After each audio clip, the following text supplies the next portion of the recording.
ওলাইছে বুলি ময়ো শুনিছো আৰু মই আজি ৰাতিপুৱাৰ পৰা বেলেগ কামত ব্যস্ত আছিলোঁ তো মই চোৱা নাই মই বেছিভাগ নিউজ গুদুলি ভাগতে চাওঁ আজি ৰাতিপুৱা মই চোৱা নাই লিংক কোনোবা পঠাইছে মই লিংকটো এতিয়া চোৱা নাই যে এলায়েন্স মেটাৰক লৈ পেলাই যে জল্পনা কল্পনা চলি আছে মই বহুবাৰ আপোনালোকক ক'লো আপোনালোকে গণতন্ত্ৰৰ চতুৰ্থ স্তম্ভ হয় আপোনালোকক জনোৱাটো আপোনালোকক কোৱাটো আমাৰ কাৰণে খুব দৰকাৰ কিয়নো আপোনালোকে সদায় সহায় কৰি থাকে আমাৰ কথাবিলাক আমাৰ যে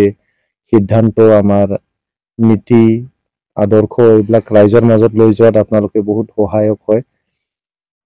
মই কৈছো যে আমাৰ 2025 চনলৈকে বিটিআৰত এনডিএৰ এলায়েন্স আছিলে আমাৰ 2025 নিৰ্বাচনলৈকে আছিলে নিৰ্বাচন শেষ হৈ গ'ল আমি নিৰ্বাচনত বেলেগ বেলেগকে খেলিলো বিজেপি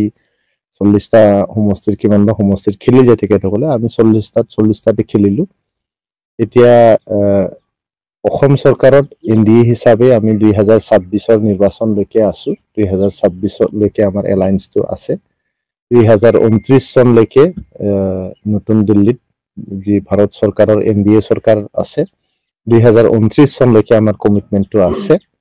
ইয়াৰ আগত যদি কিবা সিদ্ধান্ত হ'বলগীয়া হয় তেনেকুৱা এটা পৰিৱেশ সৃষ্টি হ'ব লাগিব তো তেনেকুৱা পৰিস্থিতি বা তেনেকুৱা সিচুৱেশন আজিলৈকে আহিছে বুলি মই ভাবা নাই গতিকে সংবাদ মাধ্যমত কি ওলাইছে কি ওলোৱা নাই ইটোৰ লগত আমাৰ কথা নাই আমি বহুত আলোচনা বিলোচনা আমি চলাই নিছো আমাৰ 2025 চনত যে আমি কমকে ভোট পালো 2025 চনত আজি মানে বিপিএফ পাৰ্টিয়ে বেছিকে ভোট পাই পেলাই তেখেতসকলে বিটিআৰত চৰকাৰ গঠন কৰিলে আমি শুভেচ্ছা যাচিলো আমি এটা গঠনমূলক বিৰোধী দল হিচাপে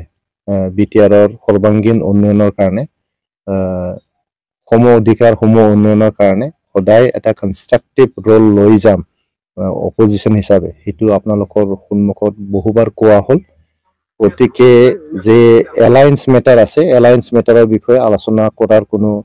এতিয়াও তেনেকুৱা সময় বা পৰিস্থিতি তেনেকুৱা সৃষ্টি হৈছে বুলি মই নাভাবো আমাৰ যে 2025 চনলৈকে বিটিআৰৰ যে এলায়েন্স আছিলে এই এলায়েন্সটো যেহেতু চৰকাৰটো নোহোৱা হ'ল এতিয়া বিটিআৰ লেভেলত আমাৰ তেনেকুৱা এলায়েন্স বা চৰকাৰৰ যে এলায়েন্স সেইটো যেহেতু চৰকাৰে নোহোৱা হৈ গ'ল গতিকে এইটো কথা এতিয়া নোলায় আৰু অসম চৰকাৰৰ 2026ৰ নিৰ্বাচনলৈকে আমাৰ মানে এলায়েন্সটো উটুত আছে